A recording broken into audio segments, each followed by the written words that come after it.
Celeste Brooks didn't expect her quiet flight to Chicago to turn into a moment of resistance.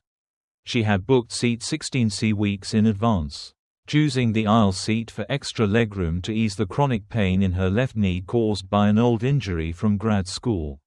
The flight was important. She was traveling to pitch a major diversity and inclusion framework to Wheatstone Financial, a presentation that could change the trajectory of her career. As she sat focused on her laptop, making final edits to her proposal, a well-dressed white woman with a young boy approached and asked Celeste to give up her seat so the child could sit by the window. Celeste responded calmly, explaining that she had medical reasons and needed that specific seat.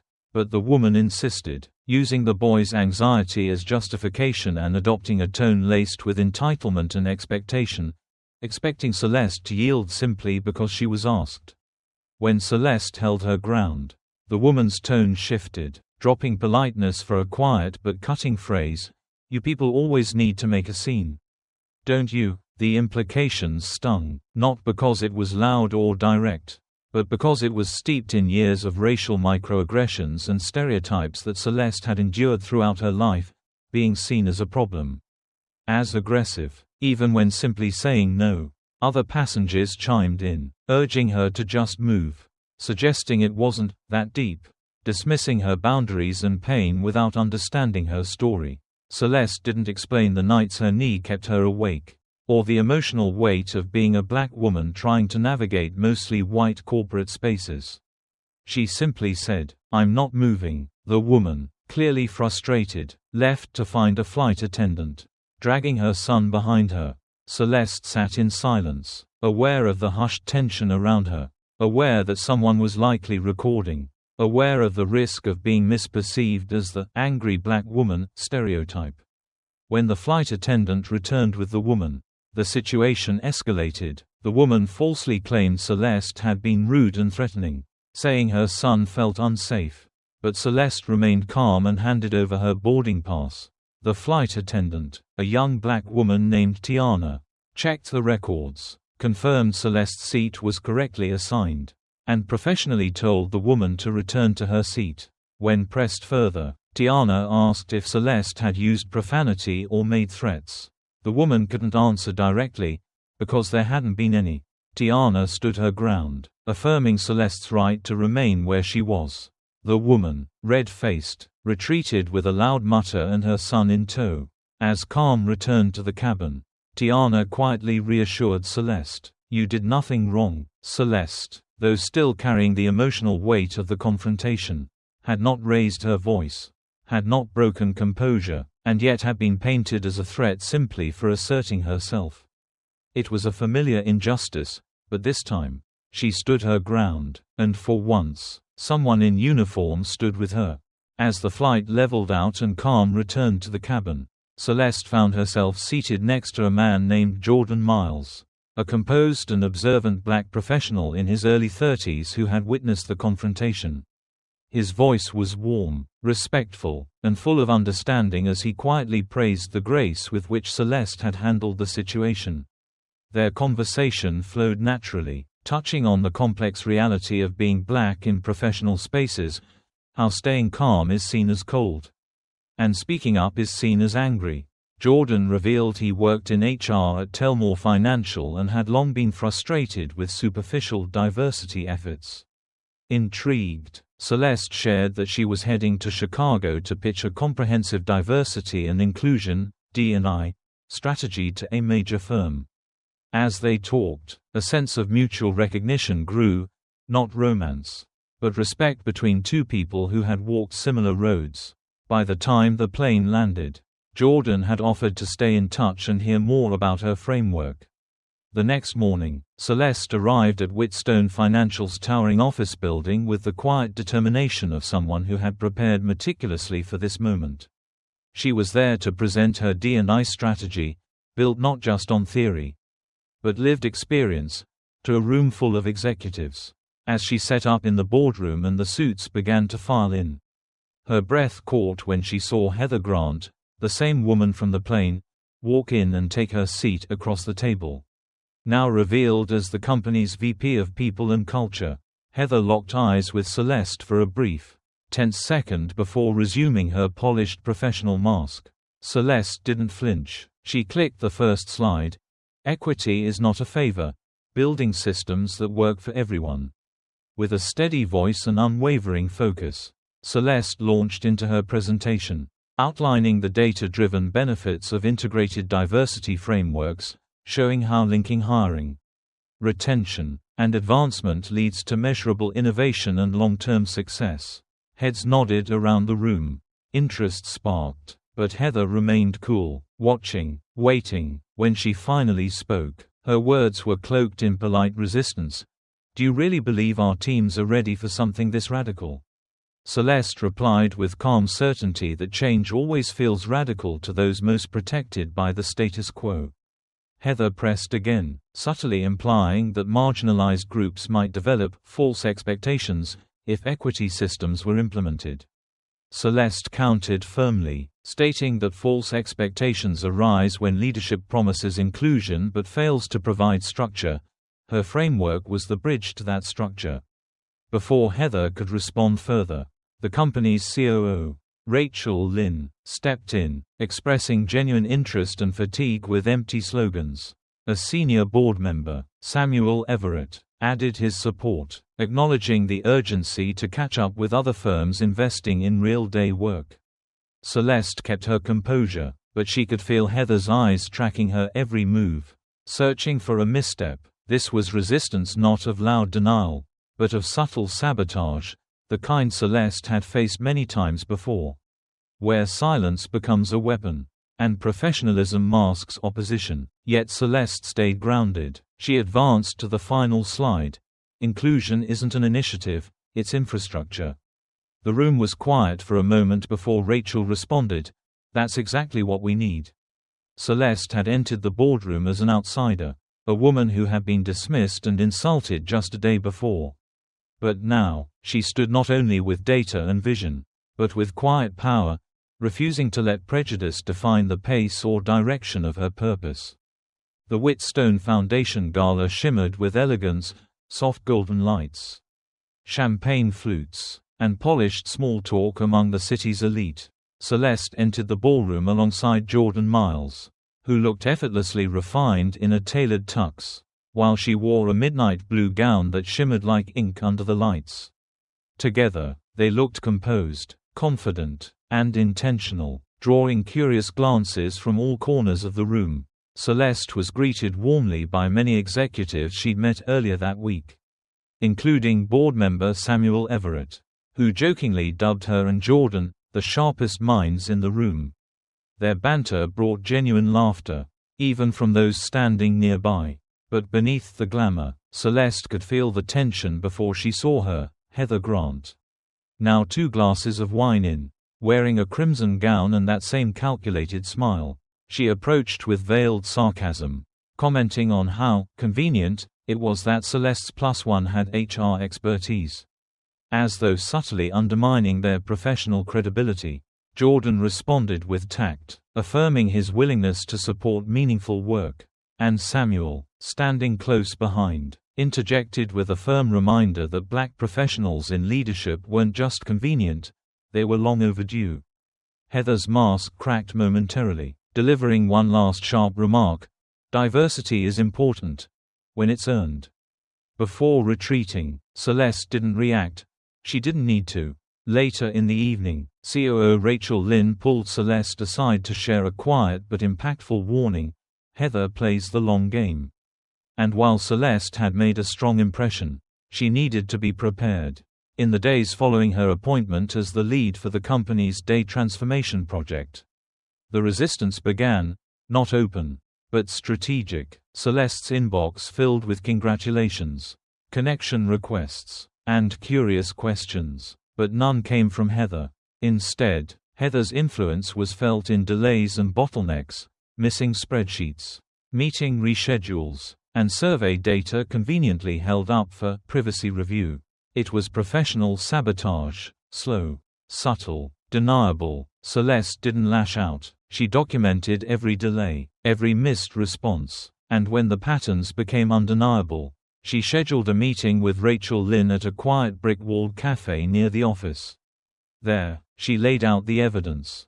And Rachel, jaw tight with recognition, called it what it was: death by policy. But rather than wage war, Rachel suggested strategy, leverage. She proposed bringing Heather in publicly, asking her to co-lead the mentoring initiative for mid-level women across departments, which was part of Celeste's framework. It was a trap disguised as inclusion. If Heather declined, she would alienate herself. If she accepted, she would be bound to the program's success. Either way, her obstruction would be exposed. Celeste agreed, understanding the elegance of the move. 2 days later, she entered Heather's pristine office and made the offer, delivering it with grace and confidence. Heather's surprise flickered, but she quickly masked it, asking why she was considered the right fit. Celeste answered plainly: Heather had experience, influence, and visibility. After a brief pause, Heather responded with a clipped, "I'll review the scope," and Celeste turned to leave. Heather's parting words, "I hope you're not mistaking courtesy for alignment, Miss Brooks," were met with Celeste's calm reply, "I'm not mistaking anything."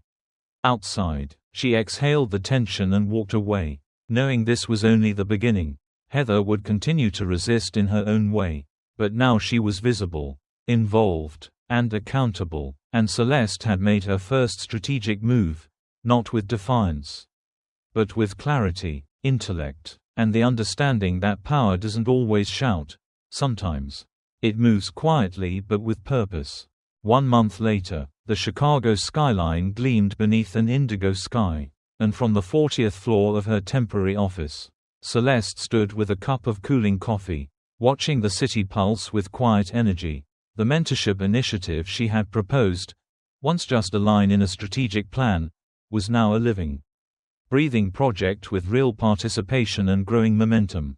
Department heads who had once hesitated were now engaging meaningfully, and while the progress wasn't lightning fast, it was real, grounded in intention and structure. Heather Grant, once her loudest obstacle, now operated with cold precision. Her emails were timely, her tone polite, her questions appropriate, but the chill in their interactions never truly thawed. And Celeste had learned not to expect warmth. She didn't need it. What she needed, and now had, was visibility, structure, and accountability. Rachel Lynn had proven to be a steady ally, offering honest insight and backing Celeste when it mattered most. Samuel Everett regularly checked in, offering quiet encouragement and strategic advice. And Jordan, he was still present, not in an official capacity, but in the late-night conversations, the thoughtful texts, the shared links and laughter that hinted at something deeper. Though neither of them tried to define it, their connection unfolded gently, naturally, like something that didn't need a label to feel real. Celeste turned from the window and glanced at her reflection, strong, steady, and fully present. She thought back to that flight, to the moment Heather had towered above her, attempting to reduce her to a stereotype with a glare and a whisper. And yet, that moment of humiliation, intended to make her small, had become the very spark that lifted her higher. She had not moved, she had not given in. And now, because she had held her ground, she stood in a place that no one had handed to her. She had claimed it. The systems she was helping reshape weren't just abstract ideas anymore.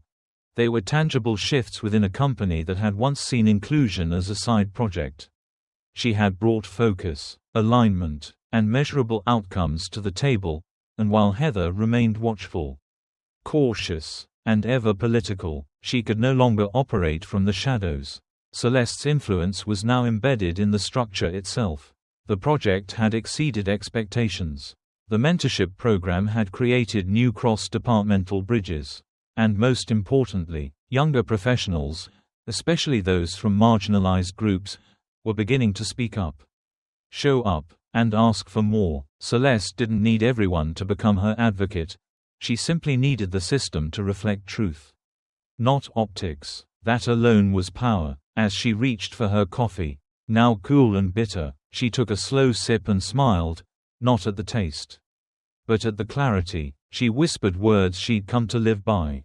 not out of spite, but conviction, not bitter, but clear. What they meant for humiliation became my elevation. And with that, she shut down her computer, turned off the lights, and walked forward, not toward closure, but toward continued purpose. Because in this world, victory for people like her didn't always roar, it held its ground, told the truth, and reshaped the room not by demanding space, but by building new tables where exclusion no longer had a seat.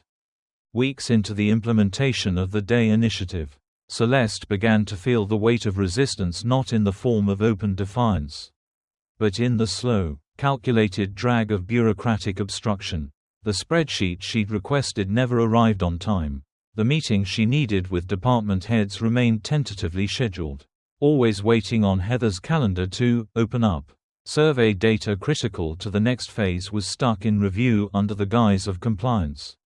All while Heather remained perfectly professional, never rude, never overtly dismissive, just persistently delaying. Celeste had seen this before. It was not new, but it was exhausting. The polished sabotage of someone too experienced to be caught making direct missteps. Yet, she refused to engage emotionally. Instead, she documented each delay meticulously, building a quiet case not for confrontation but for clarity. When the time felt right, she brought everything to Rachel Lynn, the firm's COO and her most trusted ally. They met at a tucked-away cafe with warm lighting and a sense of privacy that corporate boardrooms never offered. Celeste slid a small stack of printed evidence across the table: emails, missed responses, delayed approvals, dates that told the full story. Rachel absorbed the information quickly, her face tightening as she read. "It's the oldest trick in the book," she said, voice clipped. "Death by policy." But instead of suggesting escalation, Rachel proposed something far more strategic: invite Heather into the spotlight. More specifically, ask her to co-lead a mentorship initiative for mid-career women, one that was cross-functional, high visibility, and structured around measurable outcomes. It was a bold move. If Heather declined, she would expose herself as unwilling to support women's advancement. If she accepted, she would become tied to the initiative's success and unable to quietly undermine it. Either way, she would no longer operate in the shadows. Celeste paused at first, knowing the risk, but saw the brilliance in the maneuver. 2 days later, she stood in the doorway of Heather's pristine, minimalist office, her tone calm and controlled as she extended the invitation. Heather blinked, the surprise in her eyes quickly replaced with practiced neutrality.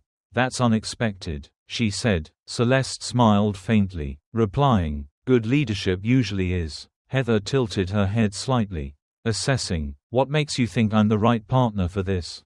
Celeste answered evenly. Heather had experience, visibility, and had built programs before. Her involvement would signal commitment from the top. Heather remained silent for a beat too long before finally responding. "I'll review the scope. Send me a draft." As Celeste turned to leave, Heather called out, "I hope you're not mistaking courtesy for alignment." "Miss Brooks." Celeste turned just enough to reply, "I'm not mistaking anything," and walked out. Outside, she let herself exhale, not in relief but in readiness. It wasn't over. Heather would continue to resist, just more carefully now, but she was no longer hidden. She was tethered to the work, to the visibility, and to the outcome. The balance had shifted. Celeste wasn't playing defense anymore. She had made her first real strategic move on the board. By pulling Heather into the center, she had disrupted the rhythm of passive resistance and replaced it with a demand for performance. It was no longer enough to nod politely and stall in silence. Now, Heather's name was attached to results, and any failure would no longer fall solely on Celeste's shoulders. In this quiet, calculated play, Celeste had done something profound, not just defended her position, but redefined the terms of power in the room, and for a black woman navigating a system never designed to make space for her voice. That kind of move was more than victory, it was revolution. The kind that doesn't shout but reshapes the game from within. 1 month later, the skyline of Chicago stretched beneath a dark indigo sky, its scattered lights twinkling like promises in motion. and from the 40th floor of her temporary office. Celeste stood quietly at the window, coffee cooling on the ledge beside her, watching the city pulse with a rhythm she had come to respect. Below, trains snaked like glowing arteries and buildings shimmered with late-night ambition. Somewhere in that expanse, a mentorship session was just wrapping up, an initiative she had launched and co-led. One that now connected women across departments in ways that had once seemed impossible. Participation exceeded expectations. Engagement was growing, and even the most skeptical department heads had started leaning in, not out of pressure but out of genuine curiosity and need. Heather, ever poised, had held up her end, joining meetings, asking questions, staying timely in her responses, but her tone remained guarded, her body language distant, the chill between them never fully thawed. But Celeste had never needed warmth from Heather, only accountability, and now, Heather could no longer hide behind silence or policy delays. She was part of the system Celeste had helped rebuild. Visible, traceable, bound to the same expectations she had once sought to quietly sabotage.